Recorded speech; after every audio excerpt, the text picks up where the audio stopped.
నమస్తే అమ్మా. నమస్తే. సో మన సంక్రాంతికి డాకు మహారాజ్ బాలయ్య వస్తున్నారు.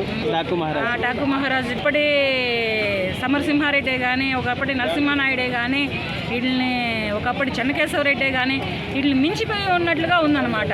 ఇది వీళ్ళని మించిన విజయాన్ని సాధించింది అనుకుంటున్నాను. నిన్న వచ్చినటువంటి అఖండాన్ని కూడా ఒక బ్రేక్ చేయొచ్చు. ఎందుకంటే అతని వయసుకు తగ్గట్టుగా, అతని తనానికి తగ్గట్టుగా క్యారెక్టర్లు చేస్తున్నారు. క్యారెక్టర్లు అలా దూసుకు వెళ్తున్నారు. నాకు ఇలాగే కావాలి, ఇలాంటివే చేస్తానని పోటీ పట్టుకొని కూర్చోకుండా చిరంజీవి గారి లాగా స్టైల్గా కాకుండా మరీ తెల్లగడ్డంతో బాలయ్య డిఫరెంట్గా చేస్తున్నారు. అది మీకు ఎలా అనిపిస్తుందమ్మా? అతను అటువంటి కథలు ఎంచుకుంటున్నారు. ఆ కథలకి తగ్గట్టుగా అతను యాక్షన్ చేస్తున్నారు. ఆ సినిమాలు సూపర్ డూపర్ హిట్ అవుతున్నాయి, బంపర్ బ్లాస్ట్ అవుతున్నాయి. బాలయ్య గారు చాలా రోజుల తర్వాత గుర్రం మీద వస్తున్నారు. అప్పుడెప్పుడో భైరవ దీపంలో అప్పుడు చేశారు. సో గుర్రం మీద వస్తుంటే బాలయ్య గారు ఎలా అనిపించారమ్మా? చాలా చాలా చాలా బాగున్నారు. ఈ ఏజ్లో కూడా బాలయ్య ఏందయ్యా ఈ గోళ అన్నట్టు ఉందన్నమాట. బాలయ్య ఈ గోలయ్య ఏందయ్యా అన్నట్టు ఉంది. చాలా బాగా చేశారు.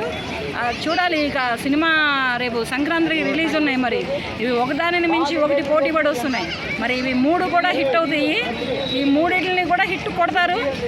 ఇప్పుడు ఈ పుష్ప ఎట్లా బ్రేక్ చేసిందో అలాగే ఇవి కూడా బ్రేక్ చేస్తాయి.